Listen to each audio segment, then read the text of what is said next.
नुमित मंगानी Chumna चथगदौरिबा Manipuri ओजासिंगी ओइबा Meitei मेयकी training programme असिबु यावबिनबा हाइदुना लिंबिरगलिबा ओजा खुदिंगमकु इकाय खुमनबा उच्चरी अैगी Ming Nirupama देवी कवि अै बेनाकांदी पारवानदगिनी अखोइना मैतै मेयक तंबा मतमदा स्टेप मंगा खक चंगी आइना ओजा पुनमंगनसु हाइबिरेको स्टेप मंगा सिगी मनुंगदा खाइदगी इराय लाइबा स्टेप थाग हाइबदी चेसिंग इएको ओजा मनी कुमार नावलेन चागी लाइरिक जे मैम पुनमंग लाइबिरबा लेबिजन दना तब डिप्लोमा तौबगा जाउना ब्रो लाइरिक फर्स्ट सेमिस्टर की लाइरिक कदी लेनारबा फर्स्ट सेमिस्टर की लाइरिक तसु यावेको चेसिंग इएक अखोइना मैतै मेयक तंबदा थांग मंगा चंगीको अहानबा थागता इपीए कुंतरेट अनि सुबा थागता लोनसुम अहुम सुबदा चैतप मरी सुबदा खुदमिए अमसुंग मंगा सुबदा चेसिंग इएको हाइरिबा थांग मंगा असि अखोइना मैतै मेयक खंगे अमदी तमगे हाइबा तारगदी हाइरिबा तांकक मंगा असे अखोइना खंगदबा याद्रबनी हजि ngasi aina takadoribase chasing ex ni ko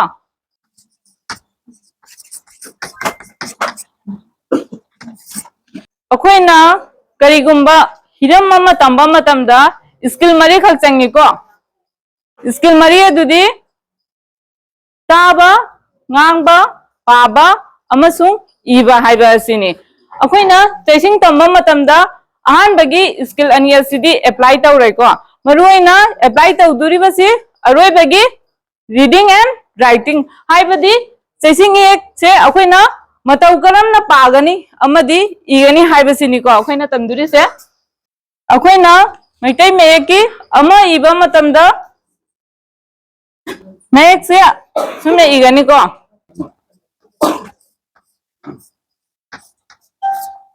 ma'am ममांगदा Meitei मेयक तंबा यावबिरब्रा जायको दो से अइना इरिसे चुम्ब्रा नत्रगा लानब्रा लालिको करिदा लालिनो अतप तको अदुबो अखोइना पिंगैदगी मणिपुरी लोन की बेंगोली स्क्रिप्ट हाय तारिको मणिपुरी लोन की बेंगोली स्क्रिप्ट ना अमा अनि अहुम मरी आइना तमकपा मतमदा अमा की स्पेलिंग से अखोइना अ म अकार हाइना तमईको करिगुंबा अखोइना अकार से तप तारगदी अमा हाइररोय अखोइना अ मा हाइरनिको आ मा हाइरनी अदुना अखोइना हजि अमा इबा मतमदा आतप से लौथोकनी अब करिगुंबा आतप तपगा इबा तारगदी अमा हाइददना अमा हाइरनिको तो अखोइना अमा से करम आइना पागनी हाइरबदी अतिया मिट आइना पागनी को अदुगा अनीना स्माइना इगनी को अदुगा अनी के बनान से अखोइना इबा मतमदा अतिया ना ते कइनो करी आतमनो इनप को अतिया ना इनप हाइना इगनी अदुगा असि मतंग सिदा इना करिगुम अमतंग हाइजगे को अखोइ मैतै मेयकी राइटिंग सिस्टम से इबगी मवोंग से ब्रह्मी लिपि हारिबा मयेक तुगी मनुंग चलेबा पृथ्वीदा लैरिबा मयेक खुदिंगमा मागी मागी इबगी मवोंग से अखोइना जेंगुरगा चावरांगना मखल अहुम थोंना खाइदुयबा ब्रह्मी लिपि खरोस्ती लिपि अमसुंग चाइनीज लिपि आइना ब्रह्मी लिपि हाइबा तारगदी अखोइना खंगनरिबसी ओइरोमदगी जेलोमदा इबा खुदम ओइना अखोइना इंग्लिश आइना इबा मतमदा अखोइ ओइदगी जेता इब्रा नत्रगा जेतगी ओइदा इब्रा ओइदगी जेता इको खोइना बंगला मयेक इबा मतमदसु कदमदगी ओइरोमदगी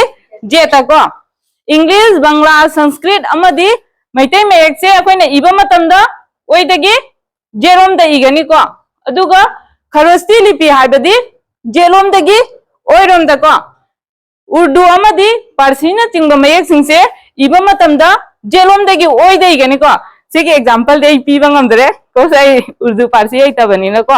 हाइब्रा अंतंग वर्ड अंतंग इजी ने मैम दे अखोई इको मतमदा जेलम दगी होबनी को जेलम हाइदे अखोई अलिफ ते होरे अबते अम्मा मसिन से अखोई अलिफ से ते होरे ने अलिफ इको मतमदा अलिफ सिनाबा तो बा इको मतमदा सिबा सिना ता सिना ता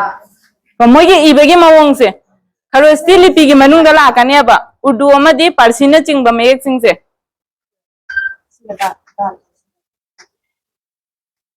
यारानी मैं एग्जांपल पीबगे सिना तो सिनी पता है मैं तो कहने सिवा को कमाई परतनी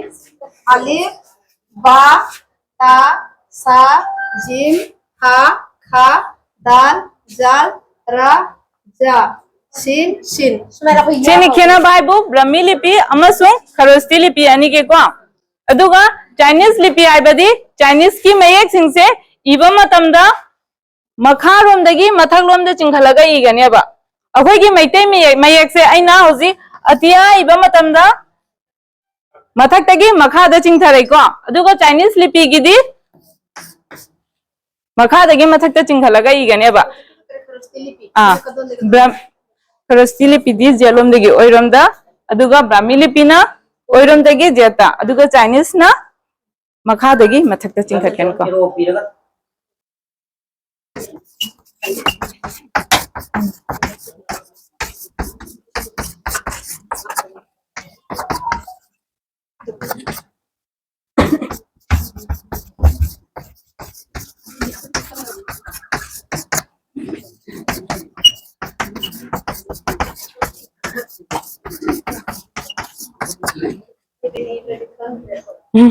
Irekke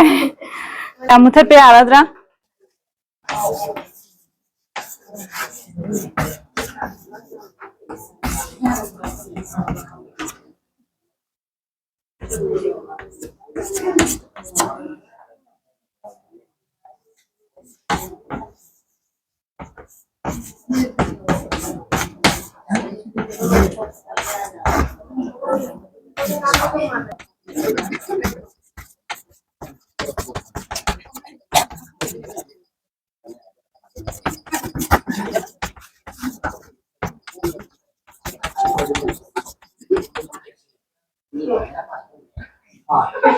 मुथा लगे ओजासिंग यानारद्रा अहु मीबा मतमदा अखैना समाइना इगनी को अदुगा बनाना अतिया हो उना पालनसुम सॉरी अहम सॉरी मिलनसुम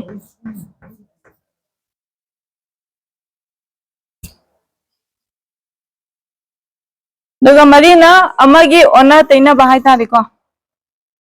अरे इबा मतमदा स्पेलिंग ना मीट राय इना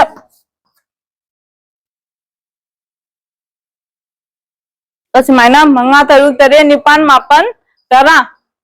तरा इबा मतमदा अखोइना मापल फावबदी मानरनी को मंगा ना समाइना इगनी अदुगा बनाना meet ngau atap manga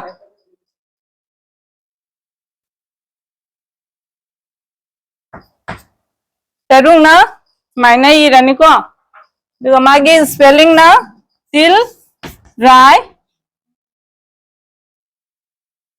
nap pawansum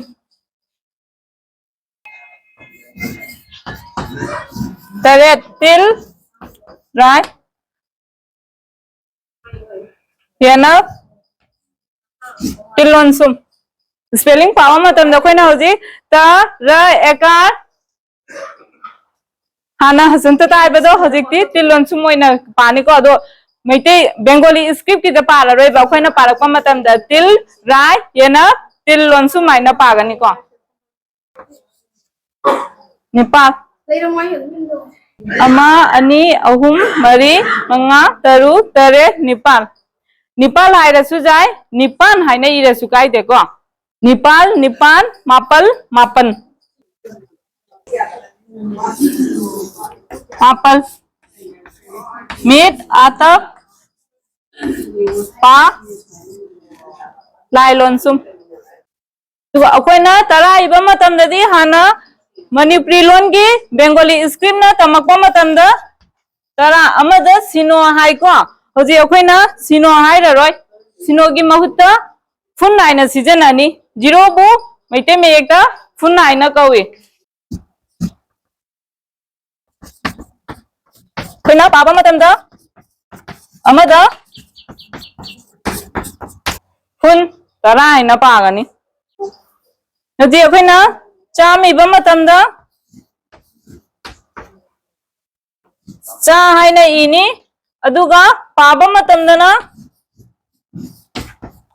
तरादा फुन चा चामा चानी चा अहुम हाइना पागनी होजी चा लोइरगा लिसिंग मुई इसी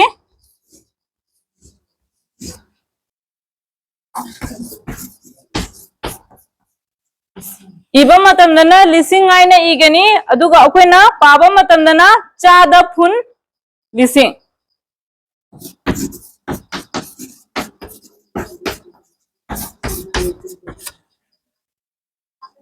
फुन अदुगा लिसिंग तरा इबा मतमदा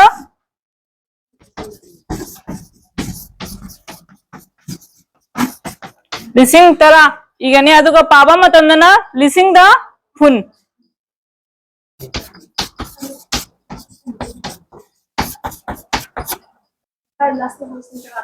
से चा 100 याव देखो ऐना इरको मतमदा असबे यावरसु मयाम ngakpigani यारद्रा मुथलगे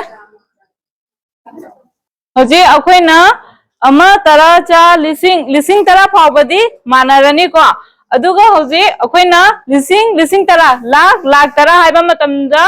ओंथोरा अनि खतंग को लाख तरा आइना सीजन नररोइबा अखोइना होजी लिचा तरा आइना सीजन नरनी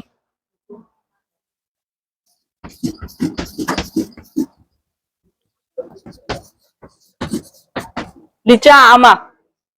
पाबा मतमदना लिसिंग तरा दा फुन अमा लिसिंग तरा दा फुन लाख अमा लिचा लिसिंग तरा दा फुन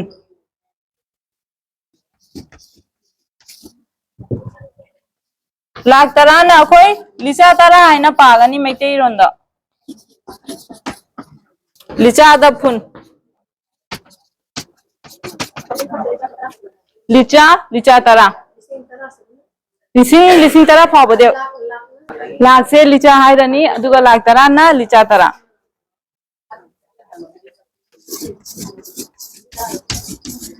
लिचा लोइरगा होजी अखोइना लिपुन हाइनिको करोड़ से लिपुन गा मानगनी लिपुन तरा हाइना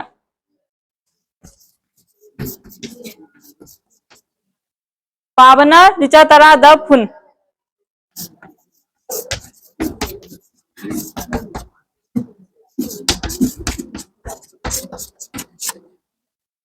तो मैम सुम इसन बिरो सिगा सिनो अमा फुन अमा हापचन बिरो अदुगा लिपुन तरा आइना इ बिरो को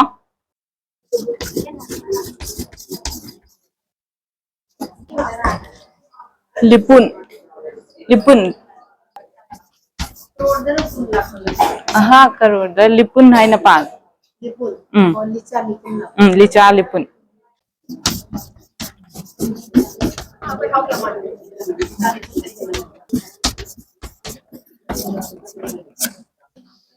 लाख तरा करोड़ तरा को इंडियन सिस्टम ददी करोड़ तरा दगी हेना लाइते को इंटरनेशनल सिस्टम दमु जेंगसी के आगा माना गया इदो सिमुथा लगे मैम जारद्रा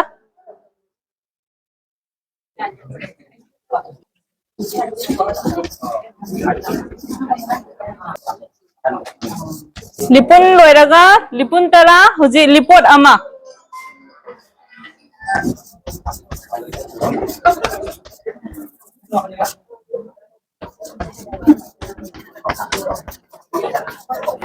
लिपुन तरा दा फुनाइना पागनी से इंटरनेशनल सिस्टम दा 1 10 100 1000 100,000 100,000 million 10 million 100 million billion 1 billion ga managani lipot amaga 1 billion ga तो समाइना अममम हेलगा चलसी लिपो लोइरगा लिपो तरा हानि को लिपो तरा लोइरगा लिकै लिकै तरा इरोय लोइबदा पु आइना लिपो से पोती जामना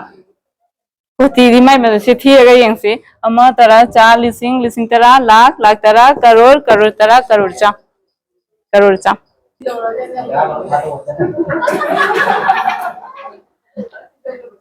मैम इधर यारद्रा मखा से लिपो लोइरगा लिपो तरा को लिपो तरा लोइरगा लिकै लिकै तरा पु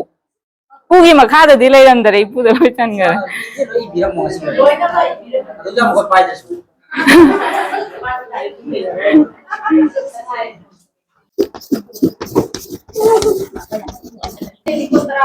हाँ लिपो तरा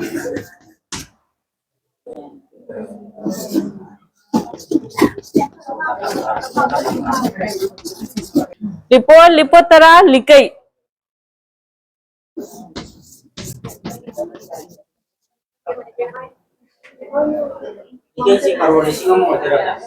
मेते दिया दुकान लैत्री ना तादवा लिकै ओजा सिंह में हम कंसेप्ट से क्लियर होइरगा चटपिउ मरम जी ओजा सिंह ना स्कूल चखरगा अंगांग सिंह ताउ दिनी को अंगांग सिंह दा कंसेप्ट लान ताकि बाई से अंगांग दुना कंसेप्ट तो असुम लान चखि दोरबनी लिकै लिकै तरा पु से मुथा लगे 1 cents 100,000 10,000 100,000 million 10 million 100 million billion 10 billion लिकै को मैम मसिगो फुनमा हेंजन हे हापिरो हापगा लिकै तरा नै बिरो बिलियन की मखा दि ट्रिलियन लागता रेको लिकै तरा लोइरगा पु का नसी की क्लास सिगा लोइसलचिको पु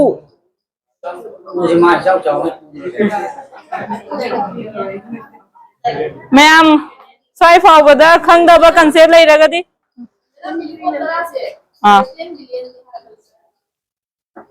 से मैम थी रे NC 1 cents 100,000 10,000 100,000 million 10 million 100 million billion 10 billion 100 billion लिकै लिकै तरा पु ओखै हजि खंग तंते जुमदा चलगसु प्रैक्टिस तोबै मथौ ताइको प्रैक्टिस तोरि मखै खुद जांग देनी